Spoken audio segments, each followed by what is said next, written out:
내 안에 이렇게 선한 의도도 있고 내가 이렇게 잘 해보려는 그러한 목적고 계획도 그러한 것들을 이렇게 가지고 있는데 어느 한순간 그 나의 모든 선한 의도를 한순간 확 잡아가는 게 빼앗아가는 게 있습니다.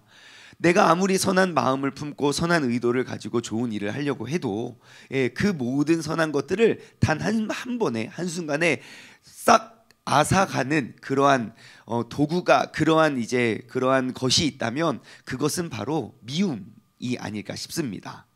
그 미움은 무엇인가? 오늘 본문 말씀 1절과 2절 말씀을 보면 그 미움이 무엇인지를 우리는 발견할 수 있게 되는데요. 이틀이 지나면 6월절과 무교절이에요. 그래서 예수님께서 6월절 최후의 만찬을 하고 잡히시잖아요. 그리고 무교절이 이제 시작이 되는데, 그래서 이제 6월절 전, 그러니까 이틀 전이기 때문에 아직까지 이제 오늘 본문까지 이제 화요일 사건임을 우리는 알 수 있습니다. 이틀이 지나면 6월절과 무교절이다. 자, 누가요? 대제사장들과 서기관들이 예수님을 흉계로 잡아, 이 흉계는 무엇인가? 아래 도움말에 나와 있네요. 흉악한 꾀입니다. 그러니까 나쁜 꾀, 그러니까 음해하고 모함해서 그를 잡아서 죽일 방도를 구하며 이르되, 그러면서 서로들 이야기합니다. 밀란이 날까 하노니 명절에는 하지 말자 하더라. 자, 밀란이 나는 이유는 그 명절에 밀란이 일어날 만큼 사람들은 그 명절을 기대하고 준비하고 있었던 거예요. 그 일은 1년 중에 가장 크고 중대한 그러한 일들이었어요. 그러한 날이었어요. 바로 6월절이고 무교절이었어요. 그런데 우리가 그 미움이 무서운 이유가 무엇입니까? 미움은요, 6월절도 무교절도 잊어버리게 만드는 게 미움입니다.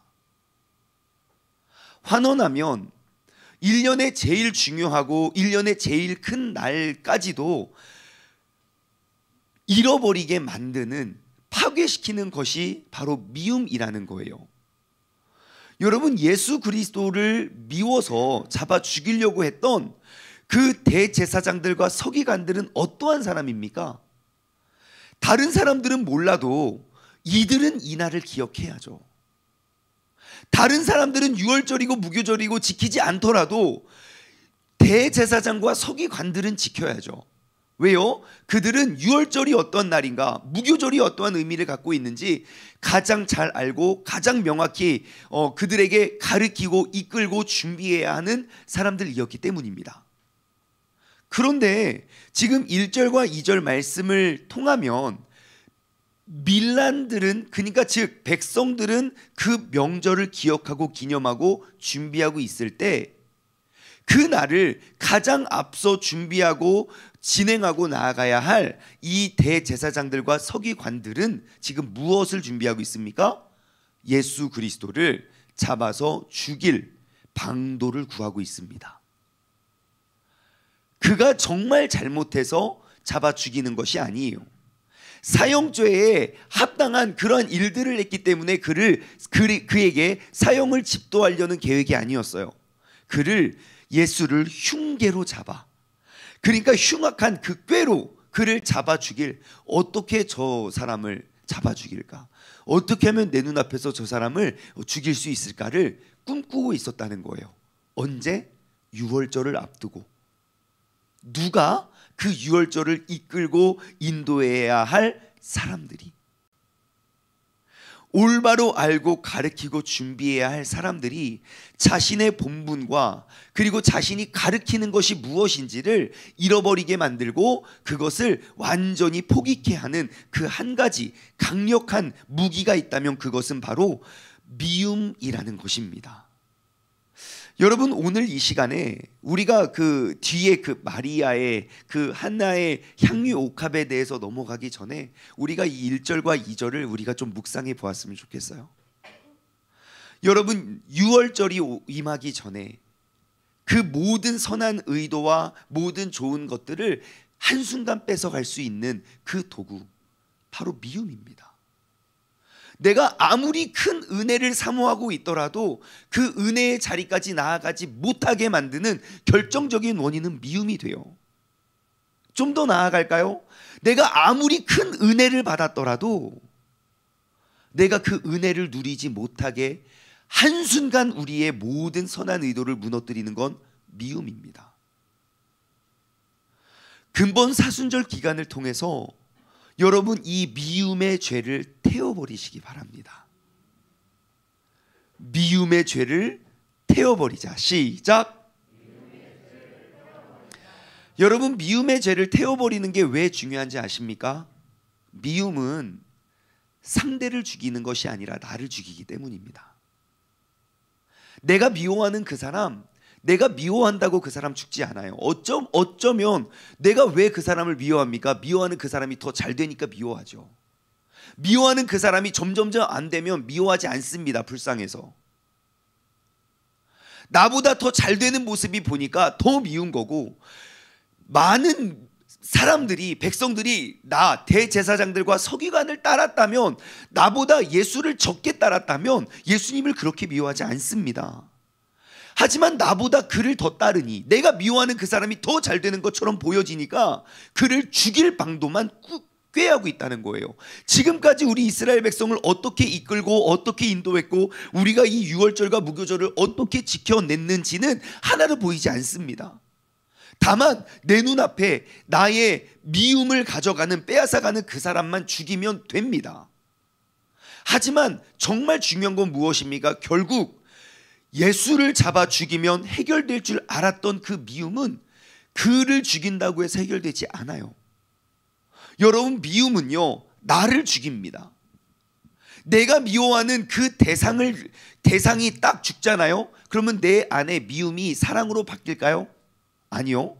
대상만 바뀌었을 뿐 또 다른 미움의 대상 속에 내가 괴로워하고 내가 슬퍼할 거예요. 그 미움이 커지면 결국 어떻게 되는지 아십니까? 가룟 유다가 될 수밖에 없어요. 내가 남을 죽이지 못하니까 나를 죽이게 되는 거예요.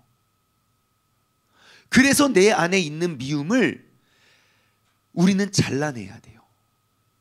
그 미움을 잘라내지 않으면 끊임없이 쉼없이 나를 잡아 죽이기 때문입니다. 여러분, 그 미움의 불은요, 반드시 내 안에서 나만 태우지 않습니다. 내 안에 있는 미움의 불씨는 다른 사람에게 그 불은 계속 번지게 합니다. 왜요? 내가 그를 미워하기 때문이죠. 미움의 불씨가 어떻게 불타는지 보세요. 오늘 1절에 나오잖아요. 지금 예수님이 미운 건 대제사장들과 서기관이에요. 근데 그 미워하는 대상을 죽이고 싶은 그 마음속의 미움이 어떻게 합니까? 백성들을 선동해요. 없는 일, 없는 말들을 만들어서 어떻게 흉계로 그를 잡아 죽일까를 의논한다고요. 진짜 그를 잡아 죽일 일이라면 그를 잡을 증거를 찾아야죠. 증인을 찾아야죠. 그런데 증인을 만들고 있어요. 그들끼리 입을 맞춰도 서로 증언이 달라요. 그러니까 그 리더들이 보았을 때, 야, 이 사람들, 그 빌라도가 보았을 때, 야, 내가 이 사람 잡아 죽일 이유가 나는 찾지를 못하겠다. 여러분, 항상 그렇습니다. 내 안에 있는 담겨진 미움은요, 내 안에서 그냥 사그러들지 않아요. 남에게 계속 또 다른 험담을 만들어냅니다.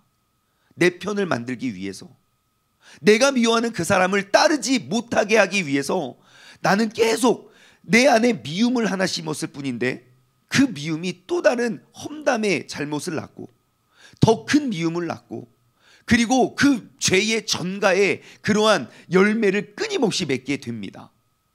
그래서요, 우리는 이 미움의 씨앗을 내 안에 담아두는 것을 허용해서는 안 됩니다.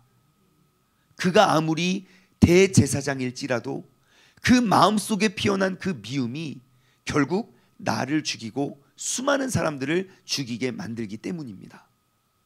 그렇다면 그 미움의 씨앗을 잘라버릴 힘은 무엇일까요? 제가 오늘 여러분들에게 소개해주고 싶은 것은 바로 용서입니다. 뭐라고요? 용서요. 미움의 씨앗을, 미움의 뿌리를 잘라버릴 수 있는 건 용서입니다.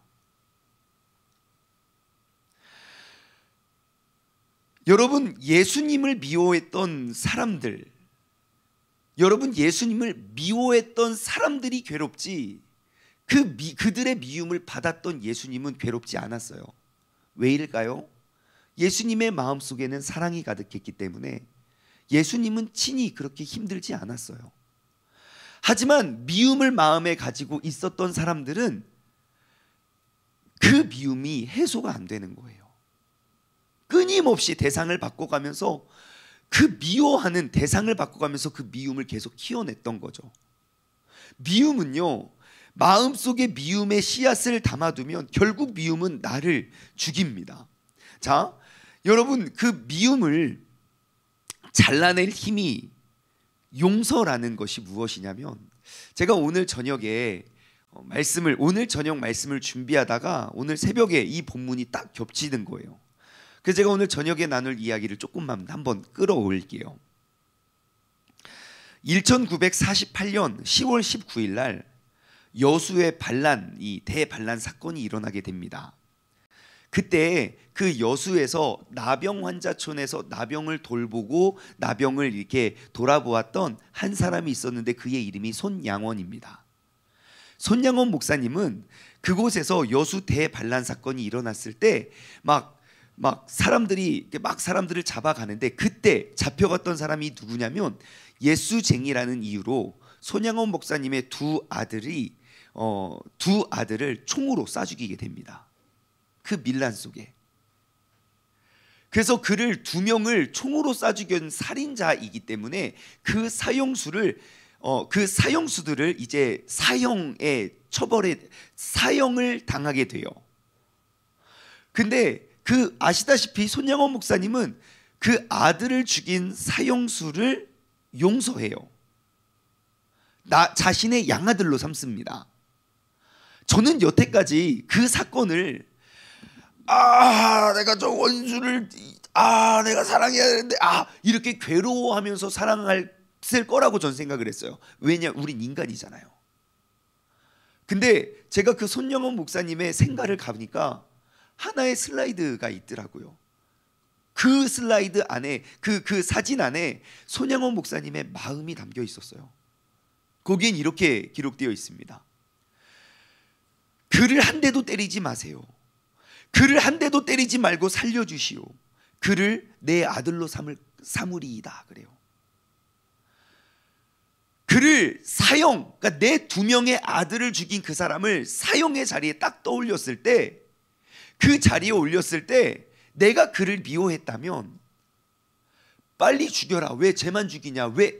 우리의 미움은 그 대상이 없어져도 내 안의 미움은 계속 불타오를 거예요. 하지만 그를 죽이는 것이 아니라 그를 사랑하기로 딱 작정을 했습니다. 그런데 그가 죽어가는 모습을 그냥 보고만 있지 않았어요. 그를 한 대도 때리지 마시오. 그를 내 아들로 삼을 것이오. 그러니까 난리가 난 게 누굽니까? 손양원 목사님은 그들을 사랑하고 큰 사랑이 있으니까 그를 받아주겠지요. 난리가 난 건 누굽니까? 나의 오빠를, 두 명의 오빠를 잡아 죽인 여동생들, 나의 오빠를 죽인 그 죄수가 나의 오빠가 돼야 되는 거예요. 여러분들이라면 어떻게 하겠습니까? 그때 손양원 목사님이 이렇게 이야기를 했대요. 가족들이 그렇게 거세게 반발을 하니까, 잘 보세요, 가족 여러분. 성경을 보면 하나님은 원수를 사랑하라고 하셨지 하나님은 원수를 용서하라고 하지 않으셨어요. 그 하나의 말씀을 삶으로 실천하기 위해서, 그 한 단어의 예수님의 가르침을 내가 삶으로 실천하기 위해서 그는 그 좁은 십자가의 길을 걸어갔어요. 여러분, 우리의 믿음, 우리의 신앙이 무엇일까요? 우리가 성경에 있는 가르침 다 알고도 우리의 삶 속에 예수님의 모습이 단 어디에서도 보이지 않는 것은 우리는 신앙인이 아니고 예수님의 제자도 아니고 예수님의 자녀라 말할 수 없습니다. 아무것도 몰라도 돼요. 성경 1독, 2독, 10독, 100독 안 해도 돼요. 다만 단 한 단어라도, 다만 한 절의 한 절만이라도 내가 그것을 삶으로 실천하고 그 말씀을 내 삶에 녹여가는 것, 그게 예수님의 제자예요. 대제사장들과 서기관들이 얼마나 많이 성경에 대한 가르침을 주었겠습니까? 얼마나 성경에 대해서 잘 알고 있었겠습니까? 얼마나 유월절에 대해서, 무교절에 대해서 할 말이 많았겠습니까? 하지만 가장 큰 계명, 내 힘과 뜻과 정성과 모든 것들을 다해 하나님을 사랑하는 것, 그리고 이와 똑같이 내 이웃을 사랑하는 것, 다른 것 다 안 지켜도 그 한 가지, 가장 큰 한 가지만 지켰어도 그들은 흉계로 예수님을 잡아 죽이려 하지 않았을 것입니다. 만약 송량원 목사님이 그 사형수를 용서하려고만 했었다면, 사랑이 아닌 용서하려고만 했었다면 그를 죽기 바로 직전까지는 가만히 있었을 거예요. 그래놓고 이렇게 말하겠죠. 죽이지만 마십시오. 내가 양아들로 삼겠습니다. 양아들로 삼아놓고 뭘 했겠습니까? 죽을 때까지 괴롭힐 거 아닙니까? 차라리 죽이는 게 낫죠. 죽을 때까지 괴롭히는 것보다. 내 안에 미움이 나를 평생 올가맨다는 사실을 여러분 꼭 기억하십시오.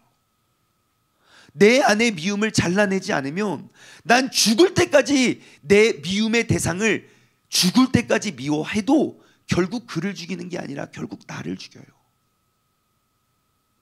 하지만 그를 용서를 넘어 그를 사랑으로 나아갔던 그 한 사람이 보여주었던 그 사랑,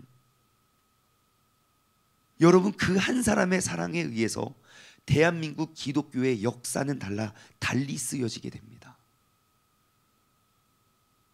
여러분, 우리가 이 미움의 뿌리를 잘라냈으면 좋겠어요. 하나님께서 왜 2022년 이 사순절 기간을 통하여 우리에게 광야길이라는 주제를 주셨겠습니까? 내가 알고 있는 길, 내가 할 수 있는 일만 해서는 우리는 절대로 주님의 제자가 될 수 없습니다. 광야길은 길도 없고 표지판도 없고 내가 의지하고 내가 붙잡을 것이 하나도 없는 그 길입니다. 오직 주님의 인도하심, 주님께서 먹여주시는 것, 주님께서 허락해 주시는 것, 그것만 우리가 먹어가면서 나아가는 곳이 광야길입니다. 오늘은요, 우리가 내 안에 피어나고 자라난 그 미움의 씨앗들을 돌아보았으면 좋겠어요. 내가 그것들을 반드시 용서와 사랑으로 그 미움의 씨앗들, 그 가지들을 잘라낼 때야 비로소 나는 예수님께서 나를 사랑하신 그 용서와 사랑을 우리는 이해할 수 있을 것이고, 비로소 우리는 예수 그리스도의 제자로서 살아갈 수 있게 되는 것입니다.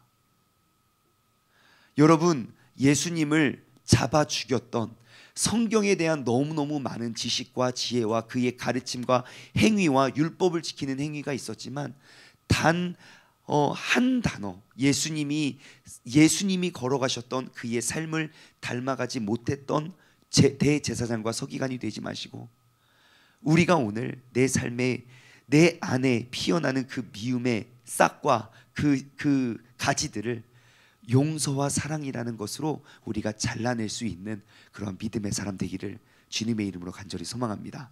기도하겠습니다. 하나님 아버지, 감사합니다. 예수님을 잡아 죽였던 사람들은 성경에 대해서 가장 잘 알고 있고, 그리고 유월절과 무교절이 어떠한 의미이며 하나님께서 그 이스라엘 백성들을 택하여 정말 430년의 노예 생활 가운데 그들을 출애굽시키기 위한, 그들을 구원시키기 위한 그 첫걸음, 우리는 예수 그리스도의 그 구원에 의한 그 하나님의 구원의 계획에 힘입은 자이고, 그 결과 우리는 이스라엘 백성과 민족이 형성되었고, 그 결과 그 이스라엘 그 작은 나라가 전 세계를 다스리는 민족이 되었음을 가장 잘 알고 있고, 그것을 가리키고 그것을 전파했던 그 대제사장들과 그 율법의 선생님들, 그 서기관들이 내 안에 피어난 그 미움의 씨앗을 잘라내지 못해 결국 예수 그리스도를 잡아 죽이는, 그리고도 그들은 깨닫지 못하고, 그리고도 그들 안에 있던 그 미움의 그 뜨거운 불을 끄지 못해서 스스로 목숨을 끊거나 지금까지도 우리에게 너무너무 나쁜 신앙의 모습을 보여주었던 그 대제사장과 서기관이 바로 오늘 이 자리에 있는 내가 아닌가 돌아보게 하여 주심에 감사드립니다. 하나님, 오늘 이 시간 우리가 다른 많은 것보다 내 안에 있는 그 미움의 씨앗을 우리가 예수 그리스도의 행함으로, 예수 그리스도의 모습을 닮아감의 결단으로 우리가 잘라내고 불태워낼 수 있는, 우리가 그 미움을 용서와 사랑으로 나아갈 수 있는 그러한 믿음의 사람 되게 하여 주옵소서. 우리 세종 중문교회가 모든 사람이 알고 있고 모든 사람이 가지고 있는 그러한 고정관념 속의 신앙생활이 아니라, 세상 사람들은 모르고 교회 다니는 사람도 알지 못하지만 우리가 예수님께서 걸어가셨던 그 삶의 모습을, 그 발자취를 뒤따를 수 있는 그러한 사람이 되어 다시 한번 이 나라 이 민족 가운데 그 예수 그리스도의 모습을 비추어낼 수 있는 우리 모두가 되게 하여 주옵소서. 감사드리며 이 모든 말씀 살아계신 예수 그리스도의 이름으로 기도드리옵나이다. 아멘.